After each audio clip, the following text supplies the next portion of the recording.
Selamat datang di channel Pemuja Malam. Jangan lupa like, share, and subscribe ya. Terima kasih. Chapter 29. Seperti melihat pisang, makan pisang. Pasangan yang sedang dimabuk asmara itu baru membuka mata setelah malam tiba. Safrina menggeliat. Ia lantas mencari ponselnya. "King, di mana ponselku?" "Sebentar, akan aku ambilkan." Siko meraih ponsel yang ada di atas takas dan lalu menyerahkannya pada Safrina. "Ini Queen, ada apa?" "Aku mau menghubungi Raiden. Aku akan memintanya mencari Safia. Sampai sekarang gadis nakal itu tidak memberiku kabar. Dia tidak berpikir apakah aku akan cemas atau tidak," kata Safrina setengah menggerutu. Di saat yang bersamaan, ponsel Safrina berdering dan ternyata itu adalah telepon dari mamanya. "Halo, Mah." "Halo, sayang. Bagaimana kondisimu dan kandunganmu? Apa kamu mengalami ngidam yang sulit?" Safrina melirik ke arah Siko. Tatapan matanya terlihat sendu. Siko berdekat dan menekan tombol speaker. "Kondisi Safrina baik, Mah. Mama apa kabar?" "Kabar Mama baik-baik saja. Oma Ari ini juga sudah membaik." "Syukurlah, Mah. Sekarang Safrina dan Siko ada di Italia, Mah. Kami pergi untuk bulan madu." "Loh, bukannya kandunganmu masih terlalu muda untuk bepergian?" "Maafkan Ina, Mama. Ina tidak bisa menjaga kandungan Ina beberapa waktu yang lalu. Ina keguguran." "Oh, ya Allah. Apa kamu baik-baik saja, sayang? Maafkan Mama yang tidak memperhatikan kamu di saat kamu seperti itu." "Mama, tenang saja. Jangan khawatir. Kata dokter, dalam waktu dekat Ina bisa hamil lagi. Kemarin memang kondisi kandunganku lemah. Jika ada apa-apa jangan lupa beritahu Mama.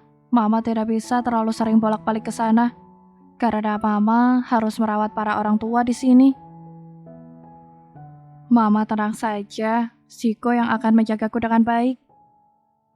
"Baiklah, jika begitu, tolong sesekali kamu lihat adikmu ya. Beberapa hari ini dia tidak menghubungi Mama. Nanti akan Ina sampaikan pada dia agar menghubungi Mama." "Terima kasih sayang, Mama hanya khawatir dengan kesehatan adikmu. Di sana sedang musim dingin. Mama khawatir kalau sakit adikmu kambuh." Safrina menghela nafas lega. Kini tidak ada lagi ganjalan di hatinya. Semoga mamanya tidak kepikiran hingga jatuh sakit. Siko tersenyum sambil mengusap suara Safrina. "King, tolong hubungi Raiden. Minta padanya untuk mencari Safia. Aku khawatir terjadi sesuatu padanya. Aku mau mandi dulu." "Oke, tapi jangan berendam terlalu lama. Nanti kamu akan membeku."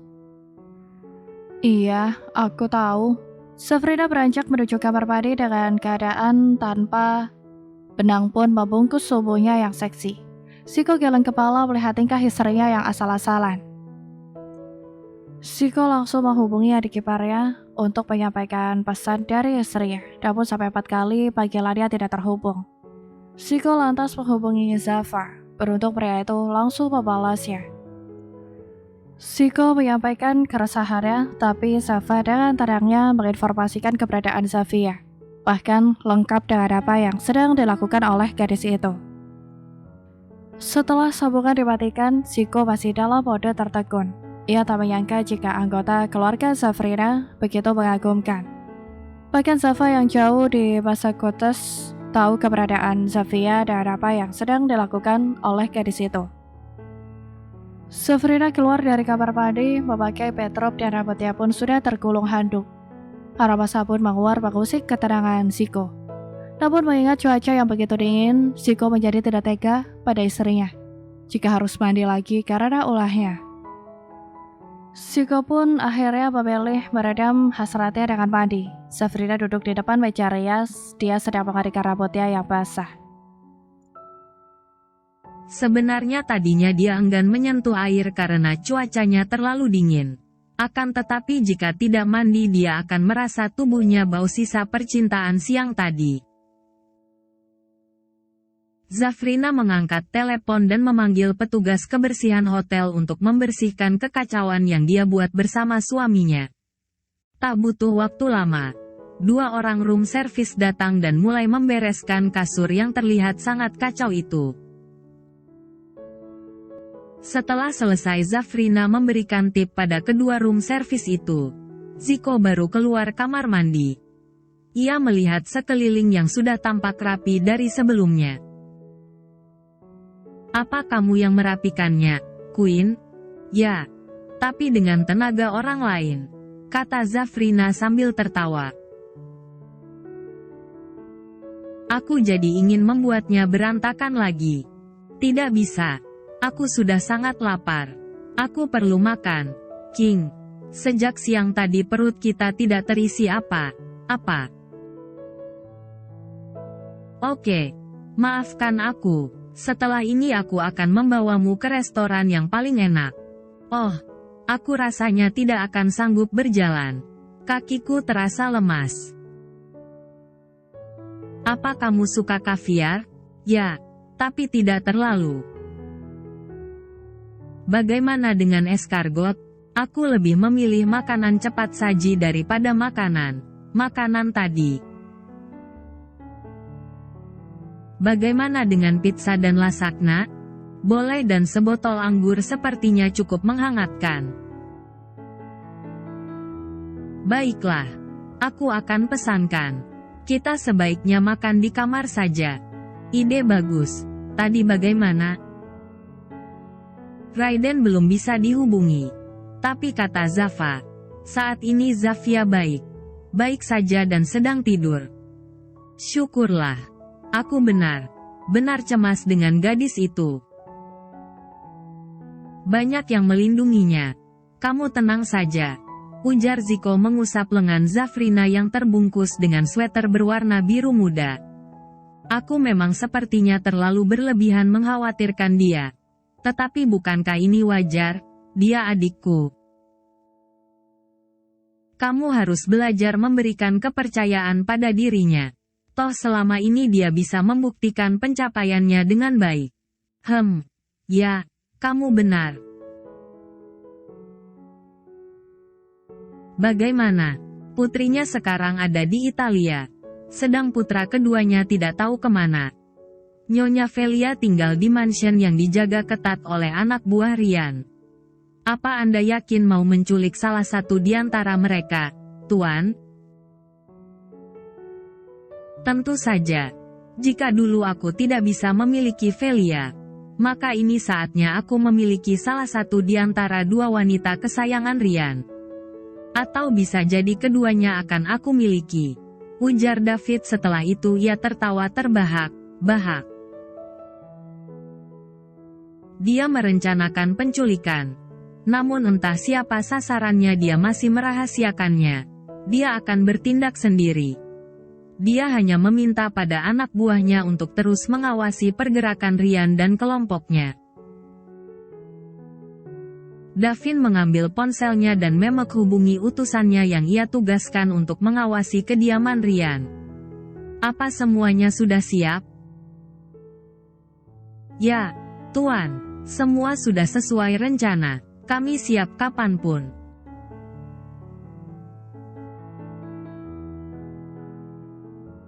Jika David punya persiapan yang matang, lain halnya dengan Rian.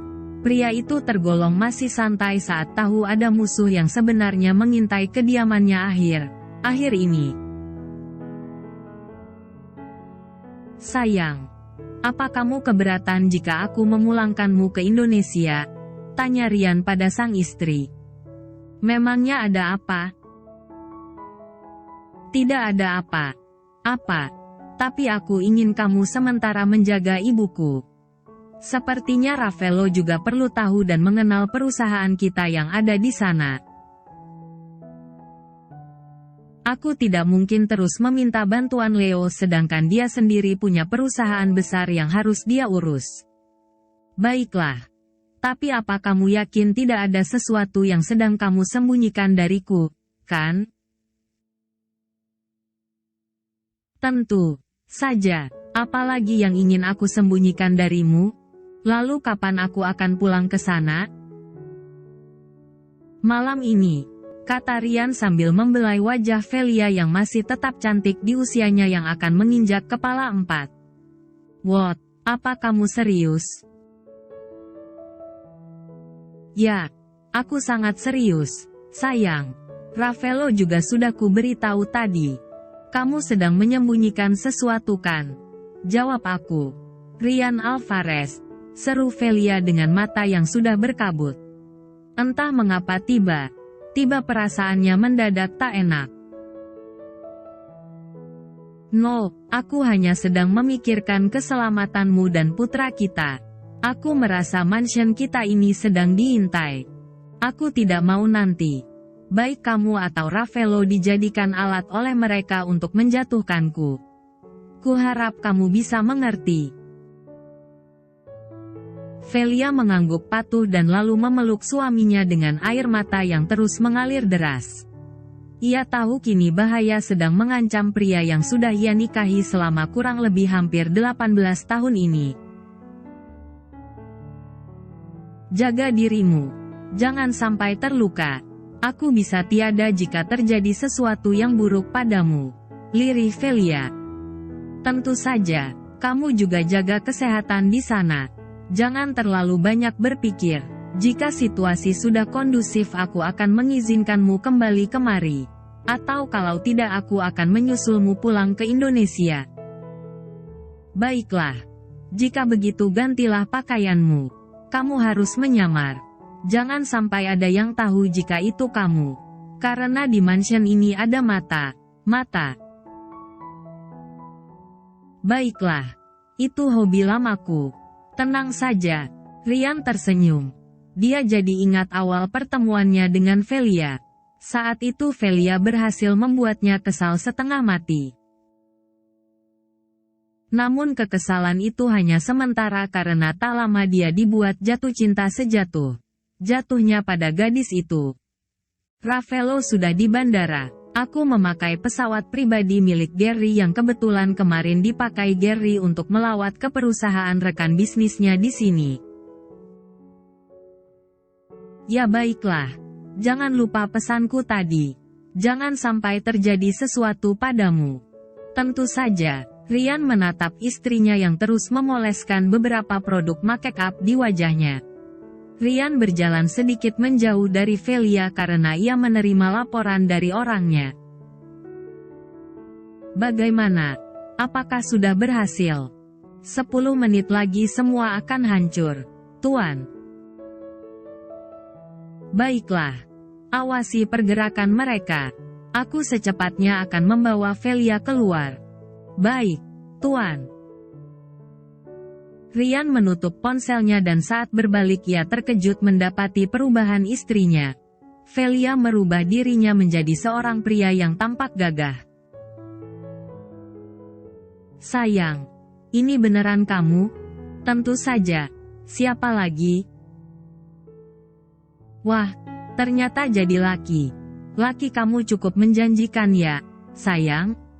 Kamu bisa dijadikan pria simpanan. Velia melotot kesal ke arah Rian. Bisanya suaminya mengatakan hal itu padanya. Rian terkekeh melihat wajah cemberut istrinya. Maafkan aku sayang. Jangan marah, ya. Rian meraih dagu Velia dan mulai mencumbunya. Namun Rian tidak mau berlama-lama karena sebentar lagi dia akan menjalankan rencananya untuk mengalihkan perhatian musuhnya. Ayo, kita berangkat sekarang. Rian dan Velia berjalan beriringan. Tidak ada yang menyadari jika pria tampan yang ada di samping Rian adalah istrinya. Keduanya masuk ke dalam mobil dan melesat meninggalkan mansion Rian. Namun tak lama kemudian terdengar ledakan dahsyat dari sekitaran mansion itu. Velia sampai menoleh ke belakang karena melihat api yang membumbung tinggi. Hani, itu rencanaku. Dengan begitu musuh akan terkecoh, kita bisa aman sekarang. Rian ternyata sudah merencanakan semuanya dengan matang. Dia bukan sehari dua hari menjadi mafia. Separuh hidupnya sudah dihabiskan untuk memusnahkan musuhnya. Jadi jika kali ini dia harus menghadapi David dengan tangan kosong, ia sama sekali tidak takut. Pria itu hanya khawatir jika Velia atau Ravello yang tidak pernah terjun ke dunia bawah justru akan menjadi sasaran empuk lawannya. "Siapa musuh kamu kali ini, Hani?" tanya Velia. Raut kecemasan tergambar jelas di wajahnya. "Pria yang dulu dibesarkan oleh papamu." "Maksud kamu, Kak David?" "Hei, jangan menyebut namanya di hadapanku, Nyonya Alvarez." Alis Rian seketika langsung bertaut saat mendengar istrinya menyebut nama pria lain. Terlebih pria itu dulunya ada sesuatu dengan sang istri. "Oh, ayolah, Hani. Dia tidak lebih dari sampah sekarang di hadapanku. Tapi kamu baru saja menyebut namanya dengan panggilan mesra." Velia hanya bisa merotasikan matanya malas. "Baiklah. Akan kuganti dengan nama bajingan itu. Nah, itu kedengarannya baru cocok." Ya Tuhan, suamiku kenapa mendadak jadi aneh begini?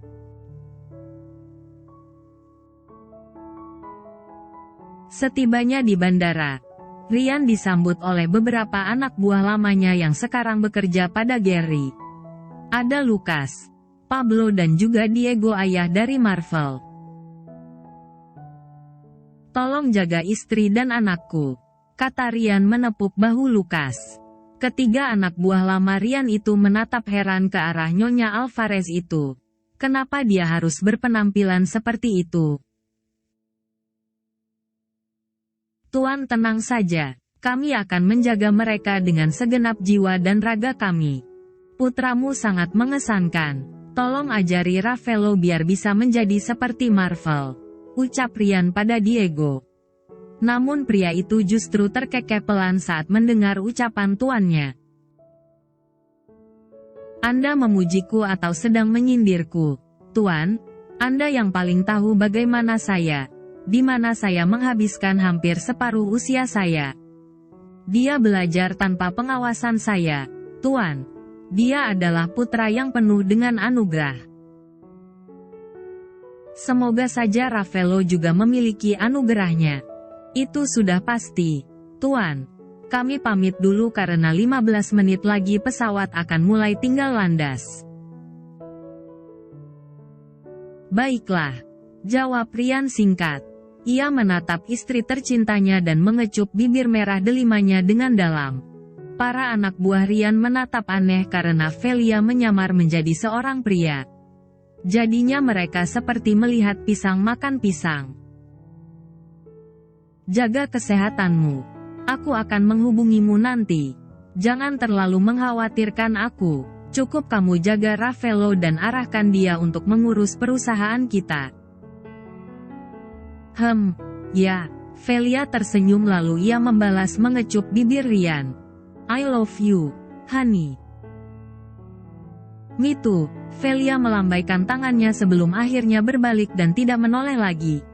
Rian menatap punggung istrinya dengan senyum tipis yang menghiasi wajahnya. "Ayo David, aku menunggumu," desis Rian. Dia berbalik dan mulai melangkah dengan tenang. Ponselnya bergetar dan ternyata itu panggilan dari putranya. "Kenapa meledakkan gudang persenjataan, Dad? Beberapa hari ini ada yang mengintai kediaman kita. Sepertinya ada yang mengincar ibumu. Katakan pada kakak iparmu untuk berhati-hati dan terus jaga Zafrina. Kita tidak akan tahu rencana musuh tapi setidaknya kita tahu bagaimana untuk mengecoh mereka." "Oke, Dad, aku akan segera menghubungi kakak ipar." Keduanya lalu mengakhiri panggilan. Rian masuk ke dalam mobilnya dan mulai melaju kembali ke mansionnya. Sedangkan Raiden segera menghubungi kakak iparnya dan menyampaikan apa yang tadi papinya katakan. Setibanya Rian di mansion miliknya, beberapa pemadam kebakaran dan juga anggota kepolisian masih berada di sana. Semua orang dimintai keterangan. Rian datang dengan wajah tenang. Ada apa ini Robert? Gudang kita meledak, Tuan. Apa? Kenapa bisa? Tanya Rian terkejut. Tentu saja ini ekspresi yang sengaja buat olehnya. Kami juga tidak tahu. Polisi sedang menyelidikinya. Tapi apa ada korban? Ya, satu orang tewas. Tubuhnya hancur sebagian. Segera hubungi keluarganya dan berikan santunan yang layak untuk mereka. Baik, Tuan. Robert menunduk. Rian menemui pihak kepolisian. Pihak kepolisian mengatakan jika mungkin korban berniat membetulkan panel listrik yang ada di dalam gudang itu, tapi naas pria itu justru meninggal. Hal itu diperkuat dengan adanya alat listrik yang ada di samping mayat. Meskipun bentuknya sudah tidak beraturan, tapi polisi yakin itu adalah kotak perkakas dan untuk mayat pria itu, polisi akan membawanya untuk diidentifikasi. Rian tersenyum tipis. Tidak ada kengerian di wajahnya saat ia melihat mayat yang menghitam dengan sebagian tubuh yang rusak itu dimasukkan ke dalam kantong mayat. Anda pemilik rumah ini? Ya, Sir, saya pemiliknya. Tadi saya sedang mengantar kerabat saya ke bandara. Baiklah. Jika begitu Anda bersediakan jika sewaktu kami membutuhkan kesaksian Anda. Oh, tentu bisa, Sir. Rian pun keluar dari gudang yang terbakar itu. Matanya tampak berbinar. Entah apa yang dia rasakan. Tapi ada kesenangan tersendiri yang terlihat dari binar matanya. Robert bergidik ngeri melihat wajah tuannya. Sepertinya siapapun dilarang keras menyinggung pria itu. Jika tidak mau berakhir tragis seperti mata yang mati mengenaskan di dalam gudang itu. Ia pun harus berpikir berkali-kali sebelum memutuskan untuk mengkhianati tuannya itu. Bersambung.